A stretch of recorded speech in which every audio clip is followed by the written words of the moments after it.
Parce qu'aujourd'hui, j'avais envie de parler de quelque chose suite aux consultations que j'ai eues hier. Euh, la première personne que j'ai eue m'a dit « T'as transformé ma vie. » Oh, carrément. Et je lui ai dit « Non, c'est pas moi qui ai transformé ta vie. C'est toi qui as eu le courage de te regarder. Qui a eu le courage de te voir vraiment et d'être avec qui tu es. » Et je dis pas accepter. Je dis être avec, accueillir, ne plus lutter contre tes facettes. Et cette personne me disait, oui, c'est vrai, parce qu'avant, tout ce que j'ai déjà fait, puis j'en ai déjà fait des trucs, on me disait que je devais faire comme ci, on me disait qu'il fallait faire comme ça, que j'étais pas assez, que je devais en faire plus, que je devais être la meilleure version de moi. Bref, toutes des choses comme ça. Et ça me mettait une pression dingue.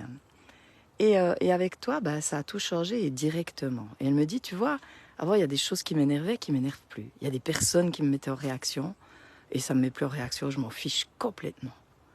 Et maintenant, je suis arrivée à la base. En fait, je vois que ce qui pose problème, au fond, c'est vraiment la relation avec ma mère, quoi.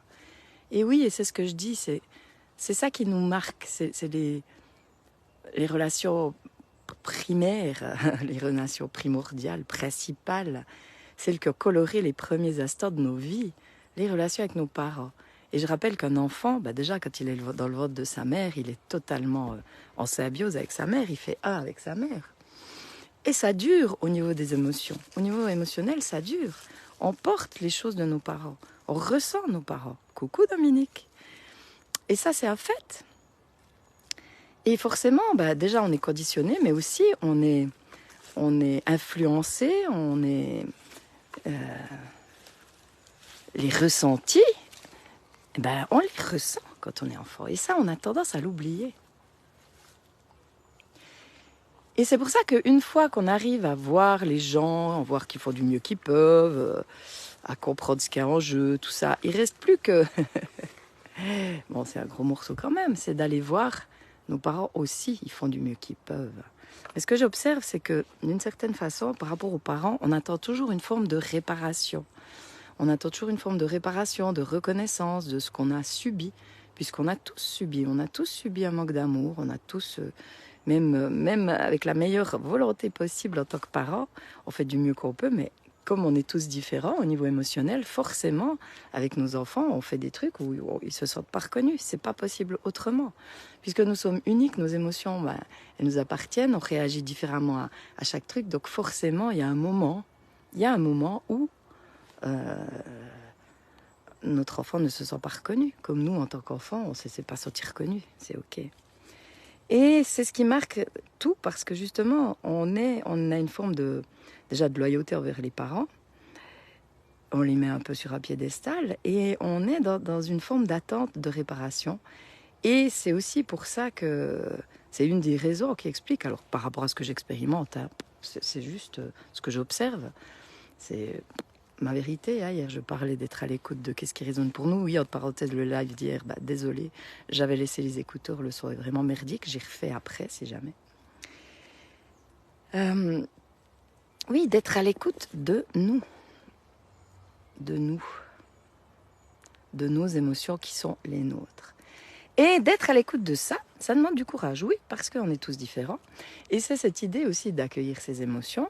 Et quand, par exemple, il y a de la colère, bah souvent, il y a quelque chose, il y a une frustration, il y a quelque chose qui joue pas, qui est pas OK pour nous. Donc, OK, je vais regarder ça.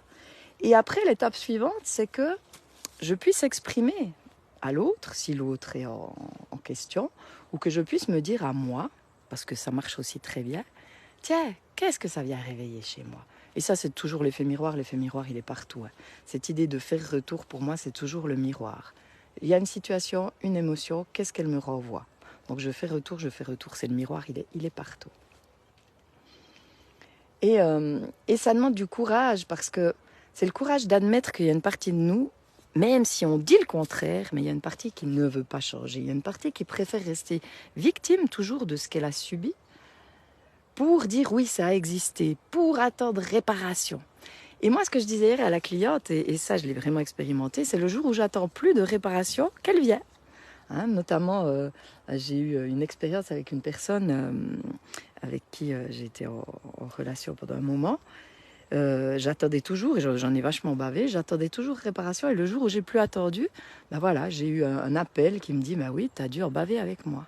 Ah ouais, il y a eu une reconnaissance de la souffrance, et ça fait du bien. Mais si on attend toujours qu'elle vienne de l'extérieur, il ne se passe rien. Et le plus grand cadeau qu'on puisse se faire, c'est de reconnaître notre souffrance intérieure, de reconnaître notre vulnérabilité, nos difficultés. Mais ça demande du courage, on en vient encore. Mais plus on ose le faire, plus c'est facile, et plus on est nous, parce que nos émotions, elles nous disent qui nous sommes. Et plus on les regarde, plus on voit. Ah oui, ben là, il y a un être sensible au fond, oui. Tu vois, là, ça me touche. Ah ouais, ça vient me parler de ça. Et le rendez-vous suivant, c'était un jeune homme aussi. Enfin aussi, non, parce qu'avant, c'était pas un jeune homme. C'était un jeune homme qui a beaucoup de difficultés avec les émotions. Et c'était magique aussi parce que qu'est-ce qui se passe? Et c'est ça aussi que des fois les gens ont de la difficulté à accepter. Dernièrement, une personne me disait, ouais, mon mari, il est comme ci, il est comme ça, il est froid, il est distant, et puis, ouais, et puis, il est égoïste aussi, il n'y a pas d'émotion et tout. Je dis, mais tu sais, derrière ce comportement, il y a la peur. Oh, mais non, il n'a pas peur. Si, il y a la peur. Derrière tous ces comportements qui ne sont pas dans la conscience, qui sont froids, distants, qui n'expriment pas les émotions, il y a une peur, oui. Et le jeune homme avec qui nous avons discuté hier, c'est magnifique parce qu'il a été d'accord de reconnaître, oui, j'ai peur. Oui, les émotions, ça me fait peur. Pourquoi ça me fait peur? Parce que je ne peux pas les expliquer. Ah ouais. Pourquoi une émotion, ça me fait peur? Parce que quand j'ai une émotion, je ne peux pas réfléchir, je perds mes moyens. Ah voilà. Donc tu préfères te mettre dans ta bulle pour pas être touché. Ouais, c'est ça. Ok. Mais tu te rends bien compte qu'à terme, c'est pas la solution parce que tu vas te sentir de plus en plus seul. Ce sera de plus en plus difficile d'aller voir des gens. Alors que là, tu as 16 ans, 17 ans, tu as la chance d'aller voir ces émotions en sécurité parce que tu peux y aller progressivement et te libérer de ça. Est-ce que tu as envie d'y aller? Oui. Mais tu as peur en même temps? Oui. Alors, je suis avec toi et je t'encourage. Hein? Je t'encourage dans ce mot. Je t'encourage. Il y a courage dedans. Je t'aide à trouver le courage. Je te soutiens pour que tu aies le courage. Parce que c'est pas si simple. Et dans certains comportements, justement, on développe aussi ce truc, je dois être fort. J'ai pas le droit d'avoir des émotions. Les émotions, si j'ai des émotions, je suis faible. Si je les exprime, je vais me faire bouffer. Je suis en danger. Mais ça, c'est juste ce que nous raconte notre tête. Parce que ce que j'observe, c'est plus j'ose les émotions, plus j'ose la vulnérabilité, plus je suis forte, mais vraiment forte. Parce que si je le reconnais déjà de moi à moi, même si à l'extérieur, imaginons, c'est mal pris, mal perçu.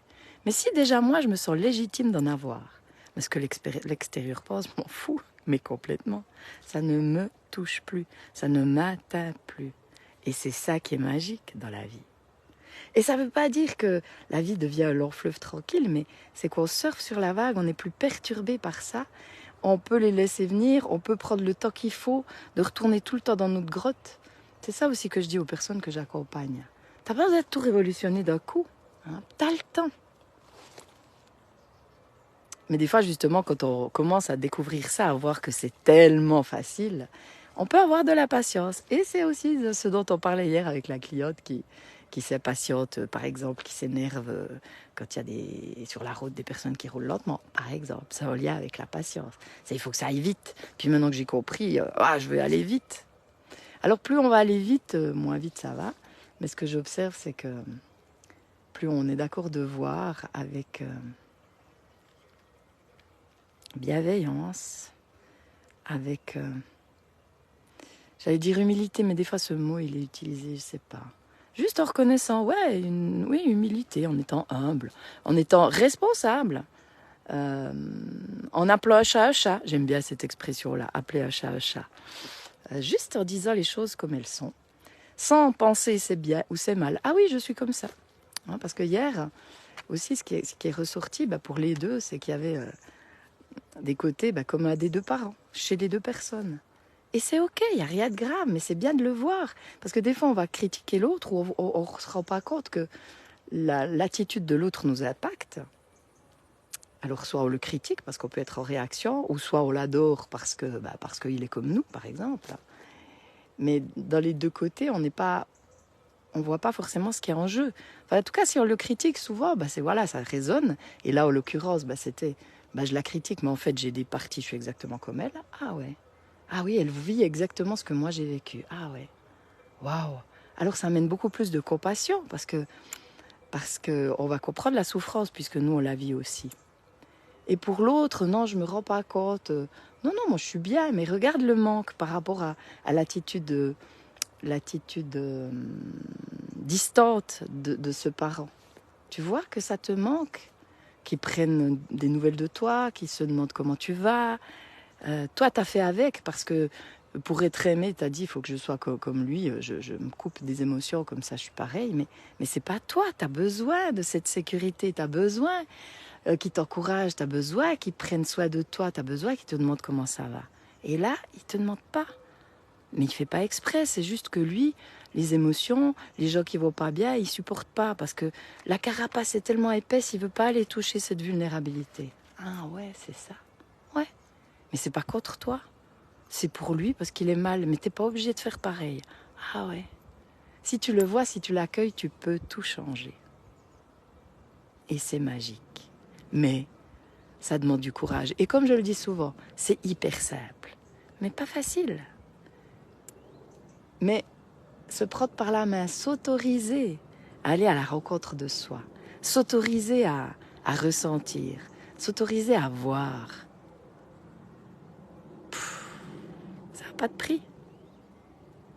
Reconnaître qui on est, oser rayonner, ne pas attendre d'être parfait, ne pas attendre d'avoir atteint tel truc, ne pas penser qu'on a quelque chose à prouver. Mais c'est d'une puissance. On peut déplacer des montagnes. Alors voilà, moi j'aime t'aider à déplacer des montagnes.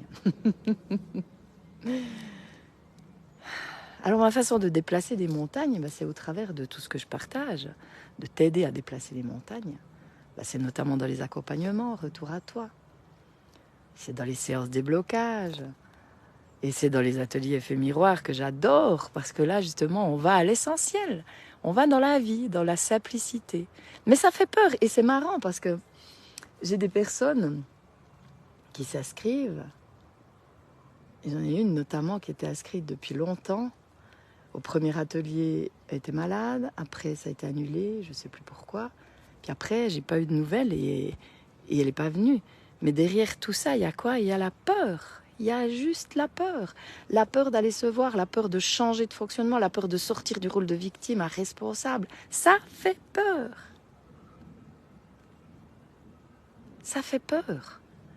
Et comme je le dis souvent, on préfère rester dans quelque chose de connu, même si c'est merdique, plutôt que d'aller vers autre chose. L'inconnu, ça fait peur. Et dans l'inconnu, tout est possible. Et c'est ce que je disais hier aux jeunes, là.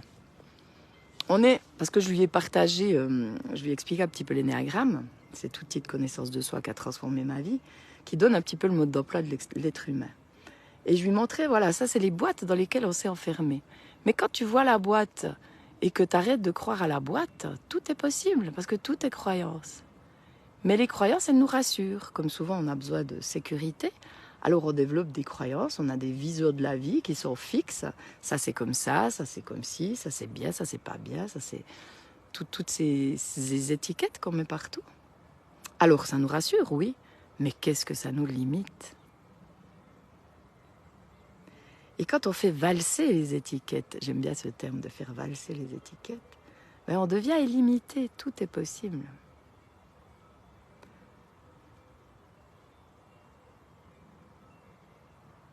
Et c'est délicieux. Et ce matin, je regardais, ça me fait encore penser à ça, parce que je scrollais un petit peu sur Facebook. Et j'ai vu des trucs terribles. Notamment une image d'un chien renversé, la personne ne s'est pas arrêtée. Et je me dis, waouh, mais que c'est triste qu'on en arrive à ça. J'ai aussi entendu une histoire l'autre jour d'une personne qui racontait que sa fille avait eu un malaise dans le tram, et que, en Suisse, c'était ça, ou dans le bus, et que les gens ne l'avaient pas aidée. Je me dis, mais c'est possible ça? Et c'est triste. Mais pourquoi c'est possible? C'est parce qu'on est tellement éloigné de nous. Ben justement, on se coupe pour ne pas souffrir. Donc forcément, si on se coupe de nous, on se coupe des autres. Donc on ne se rend même pas compte de l'absurdité de ça. Oui, parce qu'on peut dire quand même objectivement qu'on vit dans un monde absurde. Mais c'est pas pour autant de mettre l'accent dessus, ça va pas le changer. Par contre, si je choisis de regarder en moi pour être plus conscient, ça peut aider. Parce que plus je prends conscience, plus je peux faire prendre conscience aux autres. C'est comme un effet boomerang, hein, où il y a domino, domino plutôt. Et ben voilà, quand je regardais ces images, je me dis voilà pourquoi je contribue. Je disais c'est par rapport à la paix, mais non, c'est par rapport au lien que oui aussi, mais qu'on soit en lien avec nous, que ces choses-là ne puissent pas arriver. Alors plus arriver. Alors je sais, je suis utopiste peut-être, idéaliste peut-être, mais je m'en fous. Et c'est pas en détournant la tête, en fermant les yeux, que ça va changer, c'est en osant regarder, mais en osant d'abord se regarder.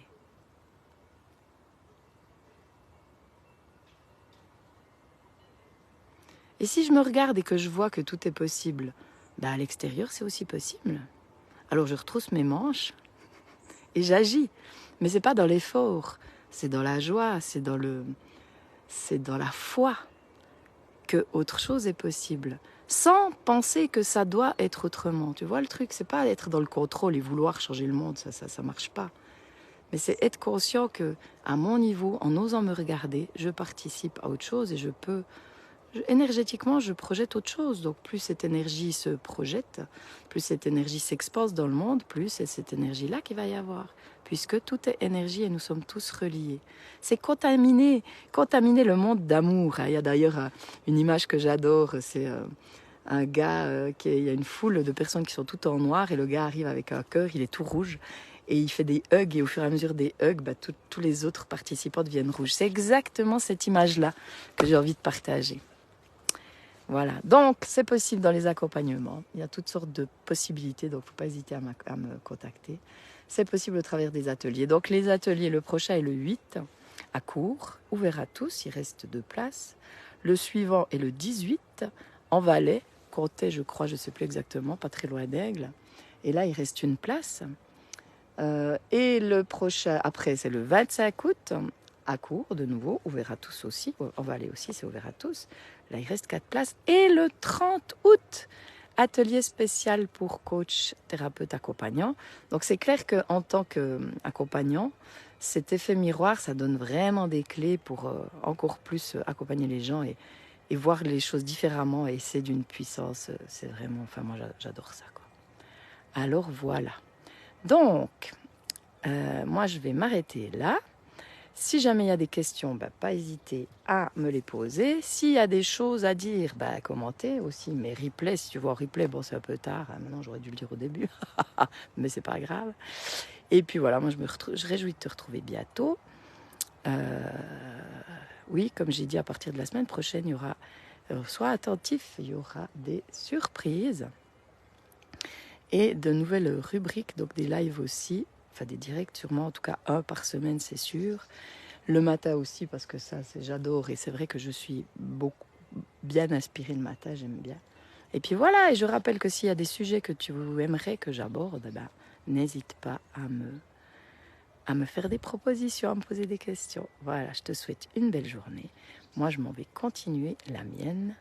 Et je te dis à très très vite. Bye bye.